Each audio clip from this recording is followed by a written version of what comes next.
Assalamualaikum warahmatullahi wabarakatuh. Halo, semoga kabar semua baik-baik saja. Terima kasih sudah memberikan support untuk channel ini. Kembali, saya Santi Andika akan memberikan ulasan singkat tentang salah satu materi di mata pelajaran SMK. Sahabat SMK, khususnya kelas 11 jurusan akuntansi. Di jenjang kelas ini, pasti kalian tidak asing lagi dengan mata pelajaran praktikum akuntansi lembaga atau instansi pemerintah. Iya, MAPEL ini membahas tentang bagaimana pemerintah daerah dan desa mengelola keuangannya. Nah, kali ini kita akan membahas tentang pendapatan desa. Setelah belajar lebih dalam tentang materi ini, diharapkan kalian mampu mengklasifikasikan dan menjelaskan tentang asal-muasal pendapatan desa beserta pengertiannya. Nah, untuk mempelajari lebih lanjut, simak yang satu ini. Pendapatan asli desa merupakan salah satu dari sumber keuangan desa, ya, adalah penerimaan dari berbagai usaha pemerintah desa untuk mengumpulkan dana guna keperluan desa dalam membiayai kegiatan rutin dan pembangunannya. Nah, pendapatan asli desa berasal dari penerimaan tanah kas desa, pasar atau kios desa, pemandian umum yang diurus desa, daya tarik wisata, bangunan milik desa yang disewakan, atau kekayaan desa lainnya. Sedangkan dana swadaya dan partisipasi masyarakat dan gotong royong masyarakat, termasuk juga penerimaan yang berasal dari pungutan desa dan hasil usaha desa.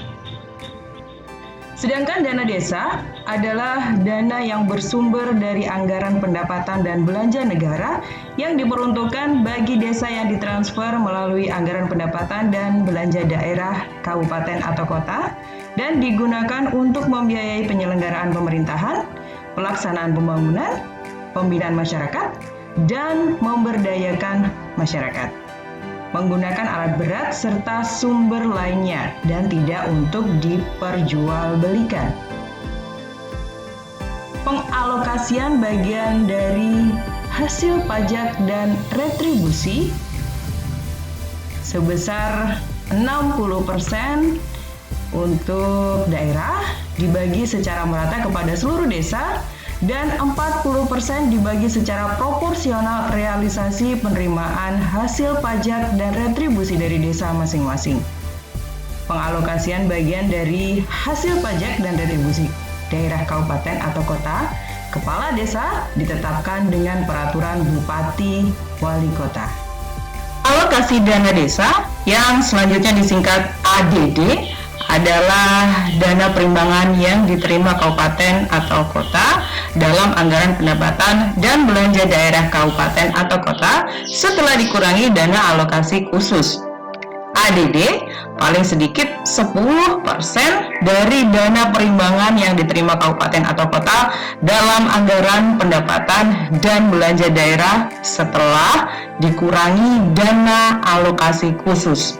Sedangkan bantuan keuangan dari APBD provinsi dan APBD kabupaten atau kota menurut peraturan pemerintah nomor 43 tahun 2014 tentang peraturan pelaksanaan Undang-Undang nomor 6 tahun 2014 tentang desa, pemerintah daerah, provinsi dan pemerintah daerah kabupaten atau kota dapat memberikan bantuan keuangan yang bersumber dari anggaran pendapatan dan belanja daerah provinsi dan anggaran pendapatan dan belanja daerah kabupaten kota kepada desa. Nah, bantuan keuangan tersebut bisa bersifat umum dan khusus. Bantuan keuangan yang bersifat umum diperuntukkan dan penggunanya diserahkan sepenuhnya kepada kepala desa penerima bantuan dalam rangka membantu pelaksanaan tugas pemerintah di daerah desa. Kemudian bantuan keuangan yang bersifat khusus, peruntukan dan pengelolaannya ditetapkan oleh pemerintah daerah pemberi bantuan dalam rangka percepatan pembangunan desa dan pemberdayaan masyarakat. Sumber keuangan desa lainnya adalah dari pendapatan yang lain-lain. Hibah dan sumbangan dari pihak ketiga meliputi hibah pemerintah kabupaten atau kota provinsi, pusat, luar negeri, swasta, dan hibah lainnya. Sumber pendapatan lain yang dapat diusahakan oleh desa berasal dari badan usaha milik desa, pengelolaan pasar desa, pengelolaan kawasan wisata skala desa, pengelolaan tambang mineral bukan logam, dan tambang batuan dengan tidak menggunakan alat berat, serta sumber lainnya dan tidak untuk diperjualbelikan. Sahabat SMK, satu lagi ilmu yang didapat tentang pendapatan desa.